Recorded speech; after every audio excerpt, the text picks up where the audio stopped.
আমি তোমার একমাত্র মেয়েকে সারা জীবনের জন্য হারাবো। রায়, কি হবে তখন ছোটি? বলো না ছোটি, কি হবে তখন? রায়, ছি রায়, এই সমস্ত কথা কেউ বলে? হ্যাঁ, ভালো কথা বলো, ভালো কথা ভাবো তো, থিঙ্ক পজিটিভ। চলো চলো, আমাদের বাড়ি যেতে হবে, চলো। এখনই? ভিজিটিং আওয়ার শেষ হয়ে গেছে রায়, আমাদের তো আর দেখতে দেবে না, চলো বাড়ি যাই। কিন্তু ঋষি? ঋষির কথা ছাড়ো, ও নিজের মতো চলে আসবে। চলো আমরাই চলে যাই, এসো। হ্যাঁ যাবো ছোটি, শুধু শেষবারের মতো জাহ্নবীকে দেখে যাই। ছি রায়, শেষবারের মতো কেন বলছো? শেষবারের মতো বলতে নেই রায়, বলো বলো আজকের মতো। আজকের মতো। চলো এসো এসো।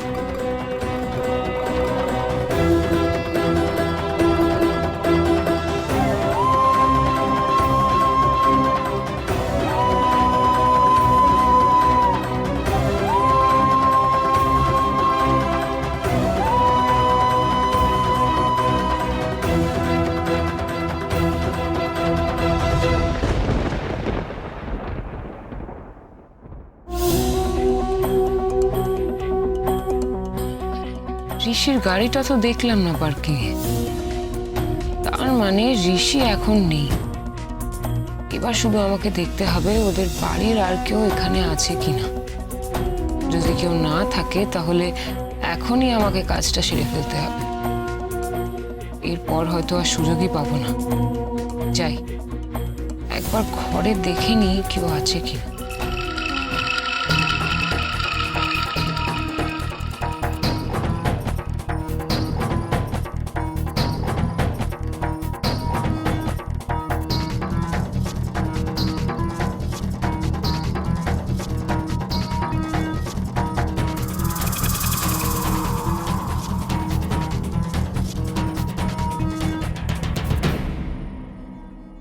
না, কেউ কোথাও নেই।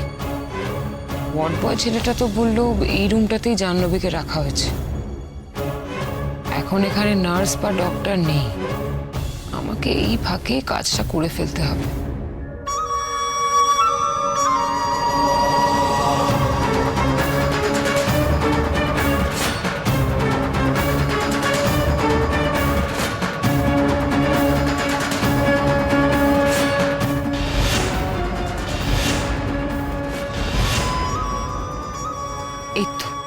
এই তো জাহ্নবী, কিন্তু এভাবে পাশ ফিরে শুয়ে আছে কেন? ও, পিঠে গুলি লেগেছে তো।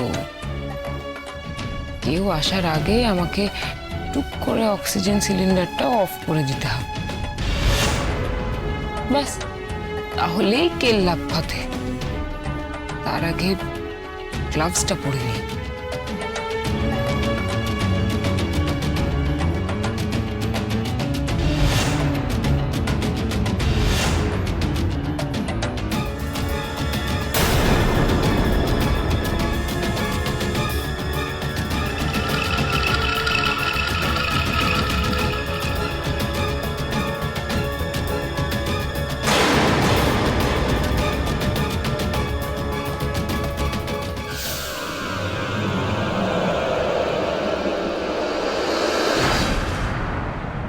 কি আসছে? এদিক থেকে তো মনে হয় কেউ একটা আসছে। কোথায় যাবো এখন? এক কাজ করি, এই পর্দাটার পেছনে বরং লুকিয়ে পড়ি।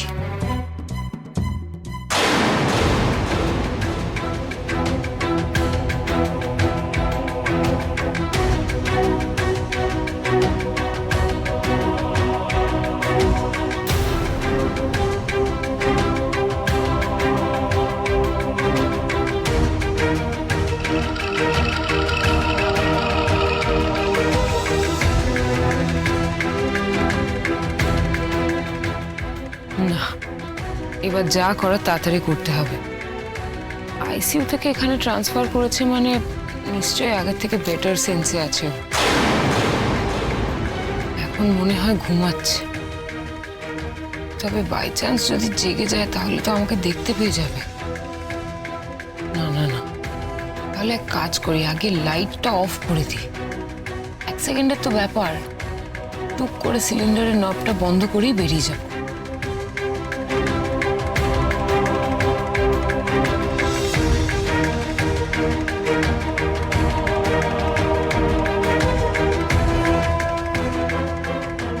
অনেক জ্বালিয়েছ আমাকে জাহ্নবী, আর না।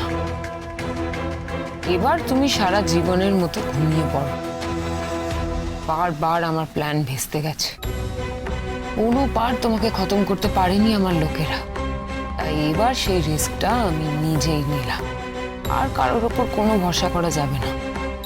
যা করতে হবে আমাকেই করতে হবে। ভালো থেকো জাহ্নবী। এই জীবনের মতো তোমাকে আর ঋষির কাছে ফিরতে হবে না। পরের জন্মে যদি আমি দয়া করি তাহলে না হয় এসো, নয়তো পরের জন্মেও তোমার এই হালটাই আমি করব। ঋষিকে আমি তোমার জন্য হারিয়েছি, তাই তোমার সাথে সংসার আমি ঋষিকে কিছুতেই করতে দেবো না। Bye bye Jahnavi, rest in piece.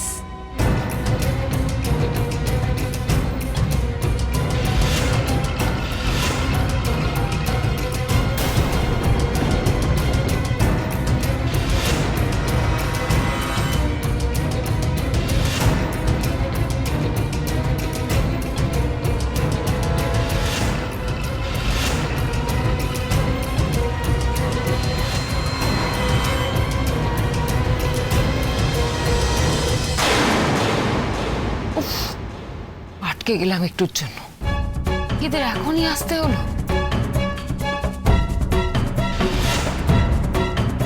কি লাইট অফ কেন? পেশেন্ট কি ঘুমোচ্ছে নাকি? হ্যাঁ স্যার, পেশেন্ট ঘুমোচ্ছে, কিন্তু আমি তো লাইট অফ করিনি। তাহলে কি কোনো গন্ডগোল হলো নাকি? দেখি কোথায়, সবই তো ঠিক ছিল, সুইচ অফ ছিল। দেখি ফাইলটা দেখি, আর কি কি ওষুধপত্র আছে দেখি।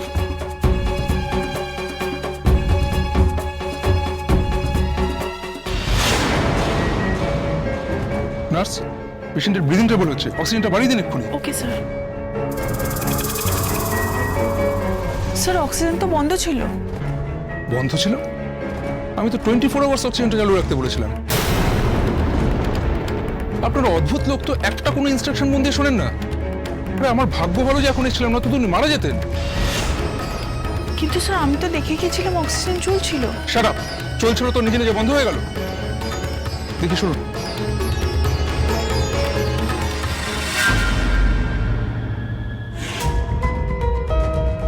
থ্যাংক গড, স্টেবল আছে।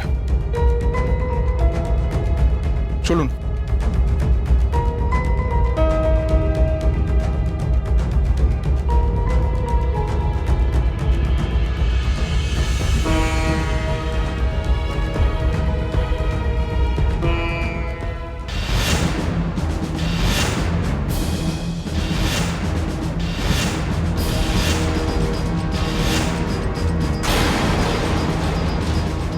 এ বাবা, এ তো অন্য কেউ।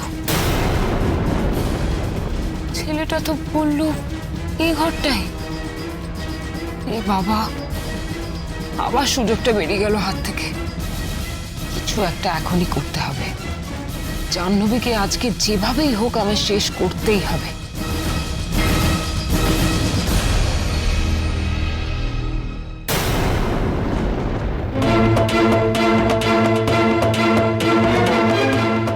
হে বাবা, একটা বিরাট ভুল হতে হতে বেঁচে গেছি। এবার কি করব? জাহ্নবীকে আইসিইউ থেকে কোথায় শিফট করলো জানবো কি করে? একবার রিসেপশনে জিজ্ঞেস করি। কিছু জিজ্ঞেস করেও তো লাভ নেই, এখন তো আমাকে কেউ কিছুতেই ওখানে যেতে দেবে না। তাছাড়া জিজ্ঞেস করলে তো ইজিলি আমাকে স্পট করে ফেলবে। যদি জাহ্নবীর কিছু হয়ে যায় তখন? কিন্তু আমাকে তো কাজটা করতেই হবে, যেভাবেই হোক করতেই হবে। একবারও সেন্স ফিরেছে, যদিও সেটা আবার চলে গেছে, কিন্তু আগের থেকে কন্ডিশন স্টেবল। তাই আর দেরি করা যাবে না। যা করার আমাকে আজকে রাতের মধ্যেই করতে হবে। কিন্তু এখন কিভাবে জাহ্নবীর নাগাল পাওয়া যায় সেটাই তো দেখার। এক্সকিউজ মি আরে আমি এখন আপনাদেরই খবর দিতে বলছিলাম। ও সরি, আমি একটু অন্যমনস্ক হয়ে গেছিলাম।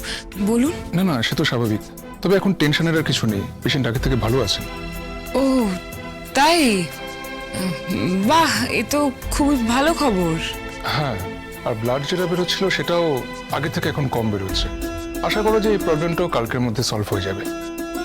Great, thank you so much doctor.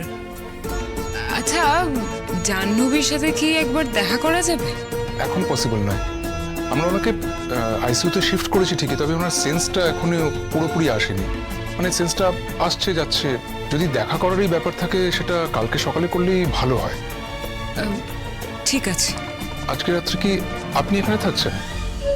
হ্যাঁ, মানে ঋষি তো হ্যাঁ, উনি তো ছিলেনই, ওনাকে তো বললাম আমি অনেকবার সবসময় থাকার দরকার নেই। আসলে বুঝতে পারছি, ওয়াইফ তো টেনশন হয়। হ্যাঁ, ঋষি তো জাহ্নবীকে খুবই ভালোবাসে। ডক্টর, জাহ্নবী কেমন আছে? আরে আপনার কথাই তো বলছিলাম এতক্ষণ। এ কি রশি, তুমি এখন এখানে? উনি তো এসছেন অনেকক্ষণ, আপনি জানতেন না?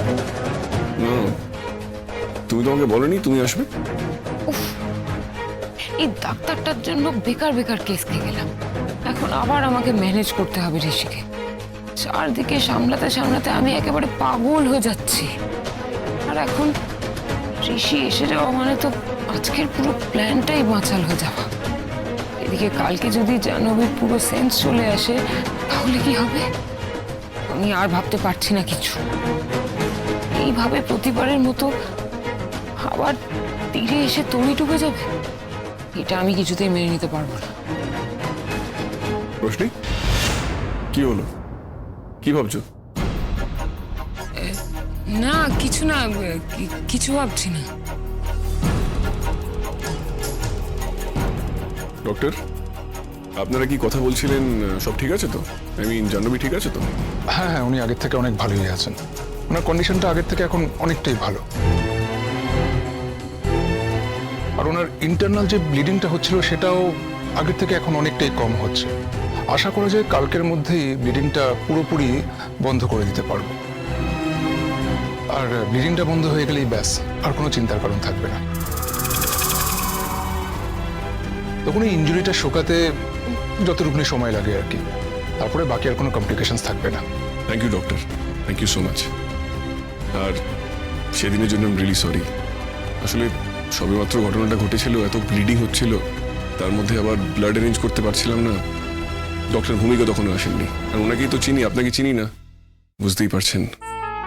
না না, আপনি এত ভাববেন না। আরে এটা কিছুই না, এর থেকে অনেক অনেক খারাপ সিচুয়েশন আমাদের হ্যান্ডেল করতে হয়। আপনি তো যথেষ্ট ভদ্র মানুষ। আসলে কি বলুন তো, একদম শেষ মুহূর্তে মানুষ আমাদের কাছে আসে বাঁচার আশায়, প্রিয়জনকে বাঁচানোর আশায়। তাই সেখান থেকে দাঁড়িয়ে একটা এক্সপেকটেশনের চাপ আমাদের উপর তৈরি হয় সবসময়। আর আমরা যদি ফেল করি তাহলে তো মৃত্যু, সবকিছু শেষ হয়ে যায়, তারপরে তো আর কিছু করার থাকে না। তাই বিভিন্ন রকমের অ্যাকশন রিয়াকশন সবকিছুর মধ্যে দিয়ে রোজই আমাদেরকে এইভাবে চলতে হয়। এটা আমাদের অভ্যাস হয়ে গেছে, আপনি ভাববেন না। সেদিন আপনি যদি সাহস করে অপারেশনটা না করতেন তাহলে যে কি হতো আমি জানি না। আই এম রিয়েলি সরি, আপনাকে সেদিন আমি ভরসা করতে পারিনি। না না, বারবার সরি বলবেন না প্লিজ, আমি খুব এমব্রেস ফিল করছি। আচ্ছা আমি আসছি। আচ্ছা আপনাকে একটা কথা বলি, সেদিনকে বলতে পারিনি। আপনি কোনো টেনশন করবেন না, জাহ্নবী চ্যাটার্জি সুস্থ হয়ে যাবেন। ওনার সুস্থ হওয়াটা এখন শুধু সময়ের অপেক্ষা। সব শেষ, আবার হেরে গেলাম। ভগবান, তুমি জাহ্নবীকে জিতিয়ে দিলে, এবারও আমি পারলাম না। ওকে ঋষির জীবন থেকে চিরতরের মতো সরিয়ে দিতে আমি পারলাম না, এবারেও না। প্রতিবার এইভাবে হারতে হারতে আমি ক্লান্ত। এত ভালো প্ল্যানিং ছিল, প্রতিটা স্টেপ প্ল্যান মাফিক ফেলা হচ্ছিল, একটুর জন্য সব প্ল্যান ভেস্তে গেল। আবার জাহ্নবী জিতে গেল, আবার। কেন প্রতিবার এরকম হয় ভগবান? আমার সব কিছু এইভাবে কেন ভেঙে যায়? না না না, আর আমি ভাঙতে দেব না। এবার আমি ভাঙব। জাহ্নবীর প্রাণটা না নিতে পারি, ওর সাথে ঋষির সম্পর্কটা তো ভাঙতে হবে, হবেই। ঋষিকে এবার আমার ব্রেন ওয়াশ করতে হবে। আঙ্কেল অলরেডি ঋষির মনে একটা সন্দেহ তো ঢুকিয়ে রেখেছেই। আমি এতদিন বেশি ভালো সাজতে গিয়ে সেই সন্দেহটা ইন্ধন দিইনি, কিন্তু এবার তো সেটাতে ইন্ধন দিতেই হবে। এমনিতেই জাহ্নবীকে রক্ত দেওয়ার পর আমি ঋষির চোখে মহান হয়ে গেছি, আর মহান হওয়ার দরকার নেই। এবার আস্তে আস্তে ঋষিকে বলি যে অভিমন্যুকে নিয়ে আমার মনে একটা ভয় সৃষ্টি হয়েছে। ওকে তো আমি ভালোবাসি, আমি তো অভিমন্যুর ভালো আন্টি হই। এবার জাহ্নবী সুস্থ হলে যদি আবার ওর উপর কোনো অ্যাটাক হয়, তখন জাহ্নবীর জন্য ঋষির মনে সন্দেহ তৈরি করতে হবে, যেন ঋষি জাহ্নবীর এই অবস্থাতেও ওকে এই কথাগুলো বলে। আর এই কথাগুলো তো জাহ্নবীর কাছে আনএক্সপেক্টেড। যাকে প্রাণ দিয়ে রক্ষা করলো তার কিডন্যাপিং এর দায় যদি ঋষি ওর ওপর চাপায়, তাহলে কি ও সেটা মেনে নিতে পারবে? পারবে না। জাহ্নবীর মতো মেয়েরা এই অপমান নিতে পারবে না, তাই নিজে থেকেই হয়তো সরে যাবে। এবার উপায় নেই আমার কাছে, কিন্তু জ্ঞান ফেরার পর যদি ঋষিকে জাহ্নবী যা জানে বা জানতে পেরেছে সেটা বলে দেয়, তখন কি হবে? বলে দিলে বলে দেবে, কিন্তু এটা আমাকে করতেই হবে। আচ্ছা শুনুন, টেনশন করবেন না, সব ভালো হবে। ভালো মানুষের সাথে সবসময় ভালোই হয়। ওকে, গুড নাইট, আসছি। Good night.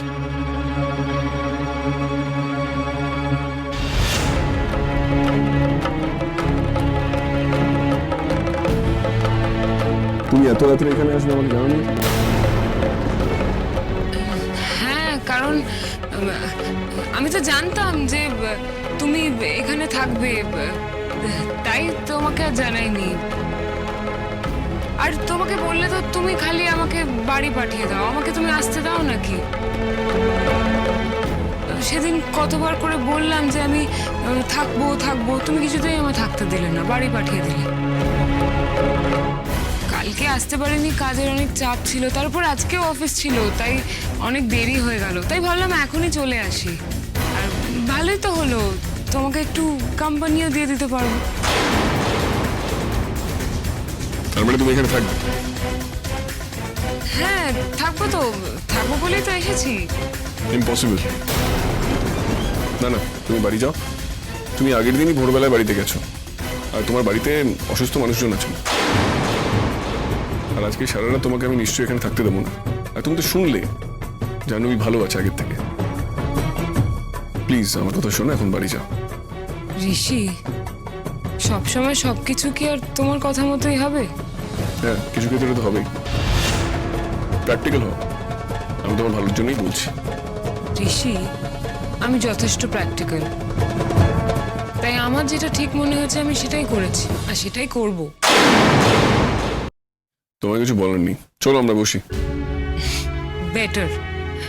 আচ্ছা, বাড়িতে সবাই এখন ঠিক আছে তো? আর অভিমন্যু কি করছে? ওকে খুব কান্নাকাটি করছে? এখন একটু বেটার, ওকে অনেক বুঝিয়েছি আর ও বুঝেছে। কাল জাহ্নবীর সেন্স ফিরলে আমি ওকে নিয়ে আসবো। আর তোমার মা আর আন্টি? কাল দুজনে এসেছিল, ওদেরকে অ্যালাউ করা হয়নি, তাই বাইরে থেকেই দেখেছে। আর কালকে তো জাহ্নবীর কন্ডিশন ভালো ছিল না, তাই ওরা ভয়ও পেয়ে গেছিল। আজকে বাড়ি গিয়ে জানাবো খবরটা পেয়ে, একটু শান্তি পাবে। তাহলে ফোন করে খবরটা জানিয়ে দাও। কাল সকালে জাহ্নবী সেন্স এলি তারপরেই জানাবো। কারণ বলার পর যদি আবার কিছু হয় তাহলে শুধু শুধু টেনশন করবে। হ্যাঁ, ভালোই করেছো। আচ্ছা ঋষি, তোমার পুলিশের সাথে কথা হলো? হ্যাঁ, সব জানিয়েছি, ওরা ইনভেস্টিগেশন শুরু করেছে। জাহ্নবীর সেন্স ফেরার জন্য অপেক্ষা করছে। সেন্স ফেরার পরেই ওকে প্রশ্ন করবে। আর ওই বাকি বাচ্চাগুলো ওরা ধরা পড়েছে?